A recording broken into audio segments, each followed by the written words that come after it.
chỉ bởi vì là tướng trầm su in Zawhna te Chhanna hung ta kan mang le don ni hei Zawhna hi tam maya mai ro chu hei eng mo ro khu na avangin kan ron chun zom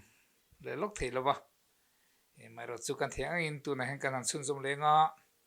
tu nai covid-19 vel avangin kan buaya ram ri buina lawm le nen ke ma po kazin chuak na sa chuwang chuanin karon chun zom le lok thei lova in mi hrethiam po kan ron ngen ngal ani le hei Zawhna pakhat na chu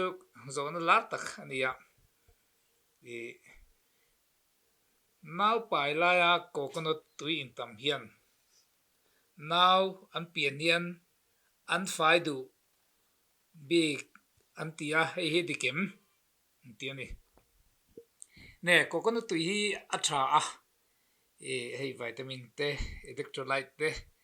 te calorie te po hei atama 100 gram hianin calorie hi 19 vel oma a tha mai ro chu now an fai du an ngo du tia ro hi chu engma scientific proof ani lova coconut ai ma hianin hei apple pum khat po hianin 100 gram hianin calorie somnga pani velai om zoka coconut 100 gram khanin calorie som pakua vel om lai khan chuanin apple pum khat po hi coconut ai chuanin a that zawk mel riau mai la engpo ni se coconut tui hi a tha ma se har sa chung chunga sil char vel mi te mo khoi mi mo har sa taka khatiang nau pa lai nau an lian du an fai du an mel tha du tia wanga har sa taka in chai ro khachu atu lem lo ni hei thil dang tam tak thai ra te tin thai na ta ring te tin hei fruit tu chi rang hetiang chi te hi tha em coconut ang hianin a tha coconut ai tha po hi atamani ti po hi rila a thome lei panina hianin ne hei po hi nau pai le nau nei ne na inzom thawania nau pai Laia nu pa in pol hian nau te hi abal du ami hei nau be an tiang hi om du mi an han tia hei chu ni te ulo mai kan tiang nau pai lai po hianin mi pa ngai anga chuan nu panun hi pai chu zong po hianin Hman thei har san na om dem lo chuan kan ti to kha amai ro chu pai chan tira tanga thathum le nau nei don thani vela ro chu in su mi tha ti kha ni maya chu tiang lem lo chuan pa ngai ro chuanin nau pai chung zong po hian du panun hi Hman theia tin in pola wang hian nau hi abal thei ani lem lo mi tam tak hian in nau an lo pian na hei nau be kan ti maya hei var khatiang om thin akha he ngai tu na dik lo tak puin in pol na wang ni mi pachi wang ni te han tia hei hi adik lo ni ti hi tu chang chon lo hiala tin nau an lo pian na abe abal kan ti hi vernix kan ti hi a tha em naute ta na tha naute ti lum tu vong lum tu nia an ron pian lima hruk fai tok poi a tha mi lo ni ti te po hi i khiang u in pol wang ani lowa mi pachi wang ani lo naute lumnan pathian ina a siam ani ti te po hi kan riat a thome hei Zawhna pathum chu tlem ina in karaki de hleka hei mi patan niom tak ani penegra kan ti te nge ni vegra kan ti mo khatiang chi hi mi patan zen a lawm mem an ron tia hei hi he dam doi hi signal feel kan tiang chi kha ani a the ne ma chuan adam doi a chuanin penegra tiang te angkhan om boka hei an man na chu mi pa chak lo tan 6 lamah chak lo tan an mang thina in pol do na te an mang thina regular taka man chi ni lawa ma pohol kan soi toi ke hria a in pol ma dar kar chan ve mo dar kar khat ve le mo a man thin ya mi pa mi pat me chen na an chak na a khong na te po ti la adik meng chu kha an ni a mai ro chu nia hei hi man reng chi po ni lova tu hle ni lo chuan tin hei ti sen sang ang chi te zun thum te lung lam pang thalo tam pe chuan he dam doi hi man lo chi ani hei miligra kan tiang chi ho hi a tha lem lo ani man reng chi po ni lo ti kha kan thiat a thaw me ti chuan hei nau pai kai noi tho mai nia a then tan chuanin le ro le mo tan pe chuanin ngai nom lo viau mai thea a mai ra chu te ro te po hi na ke nau la pai tho tu mi pa ngai ni chuan pasal te a chia tha kan nei do ni chuanin hi hria ta tha a tho na nau pai la lam khuang te hian nau chia them ti te tin nau pai la ya hei chak ai nei hianin enge ni nau te enge lian chil thi hi atadu tiang te hei hi ani em aron ti a aron zota ni nau pai la ya lam khuang te hi nau chia du ten ha tia hei chu tam lu tu ka ro chan thili eng ma hi thalowa tam rak lo ni choin apoi mi lowa eng ma a hlom lem lo ni ti te po kha kan thria tha amai chu lam khuang te hi anei vak chuan digestion tan te alo thalowa kha khan pum ten alo ngei lo wang khanin pum na te po kha aron siam the ni a ti nei chak ai te kha nge ni chak ai hian hei chil te kan han tia om bat pat chuna wang te mo the nau pai lai han ei hianin nau an lo pian hianin chil thi te om du ti hi hei roi chu ngai tu na dik lo don hulu mani ti te po hi kan riat a thaw me tin hei hei fanu li kan nei a hei ta hianin pali kan nei to a fa pa nei dan a omem han tia nia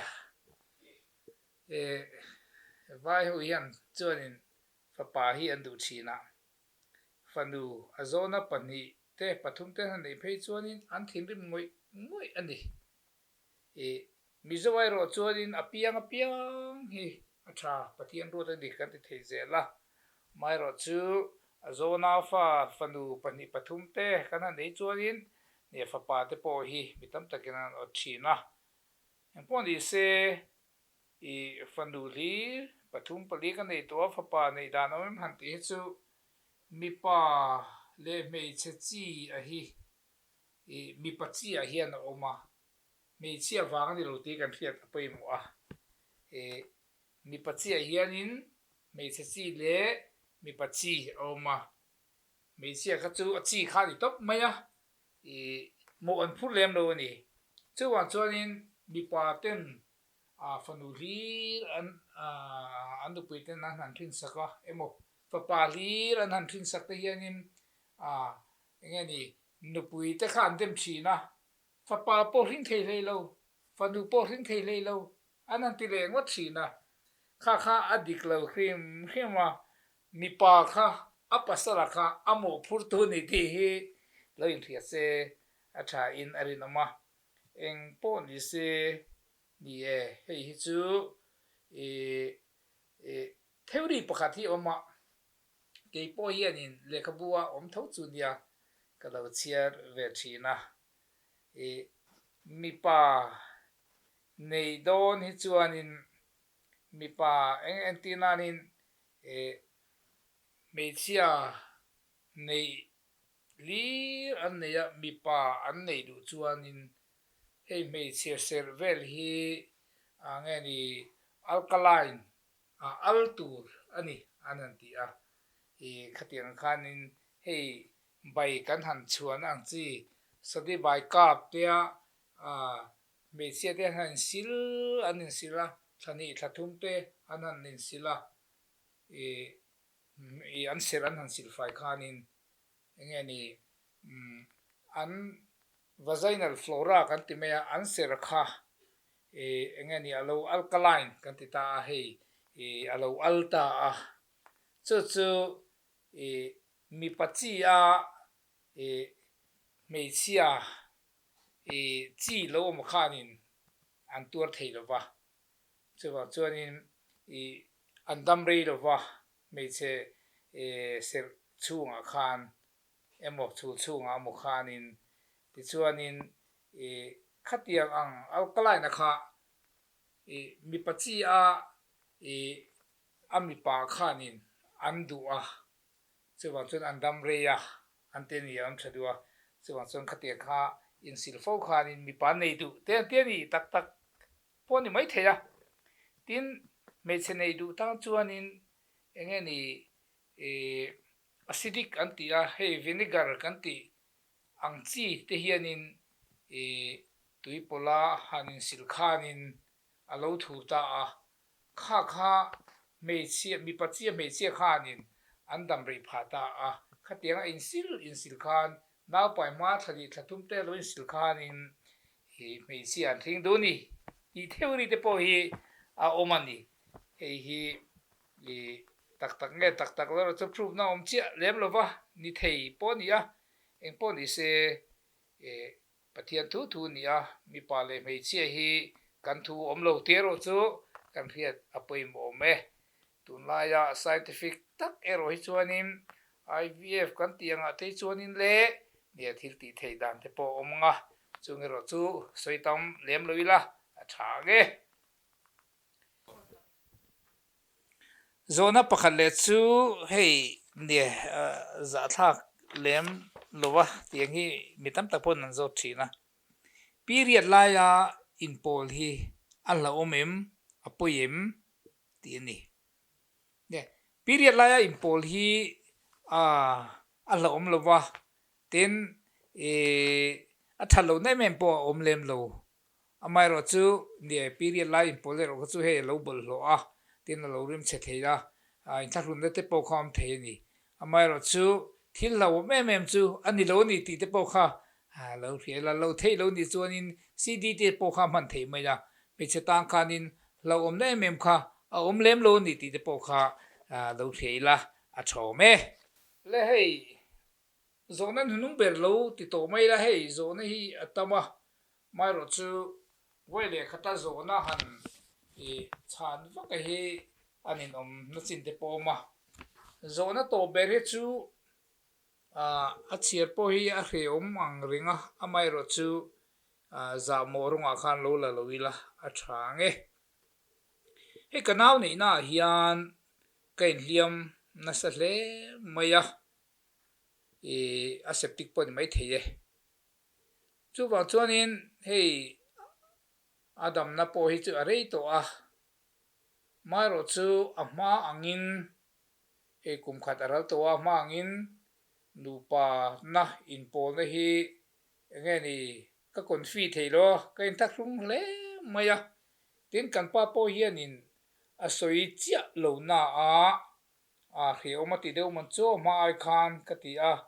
chuwa chuan hetiang ang naw nei na in hliam na ser kwa zau lu tu khi siam that dan emo zai that le dan te omim aron tian ni nie hei naw han nei hianin sanrei deuh te hianin chhul te lo fual thin thei bok ta a ten naw lian deuh han nei te hianin hei in hliam tila mania damdoin han nei po hianin naw len te chuanin naw a ve rei lo nan te kan han zai bel thin ta ni chu episiotomy kan han ti khan ya han zai bel kha ten zai bel lo po hianin ngani min naw an nei thut hianin lo thler te thina a chang chuin hei kan mong thleng te po hian a thler zum thei ta ni tiang chuanin khatiang ang kha hliam a kha tam tak chu hei thingtlang a phei chuanin an lo thui lo a adam tam khan a lo dam ta tiang khanin an sep te po kha engania lo zawa a chen phe chu mong nen po kha inzom thei te po kham thin ni ten now lian deuh te mo forceps te mo han ti hianin zaibil te kha ngai thina khang han zaibil na te kha alo pu ne mo alo dam that lo phe ka chuanin sem te po kha alo kong te kha alo zau ta thina chuwang chuanin meiche te po khanin nu pat na kong khanin confidence an nei thei ta lova an ril ruwa hreom na ti na te po kha lo mani chu tiang chu ani kringa hei hazo tu po hi inthlahrung te a hei hi siam thei te reng mai tiani du tokin kan siam te in a du le kan siam zau theia zai thei boka ten ka hi namang po hianin a siam theia ten ka hi namang lem lo poin nung zang atanga ka hi na hanti po hianin a siam the ni a repair the ni hei kan repair fo tam tak kan repair fo ni ti po kha lo hria ula gynecologist ho hi chuanin kan siam thei vekani tin khatiang lem lo po tlema chhur ron fual deuh te mo ser zawlu tu ka mo in hliam wang po ni lo zawlu tu po kha du chuanin heng te hi a siam tai theia ani ti te po kha zaina hianin lo hriela engpo ni se nu panun konga ero hi chuanin apoi mo ber chu rilru hi ni rilru nu pa inka rilru kha apoi mo me ma rilru in pek na kha ani he mi ser kong chuti lian te ni lampang khani loin engpo ni se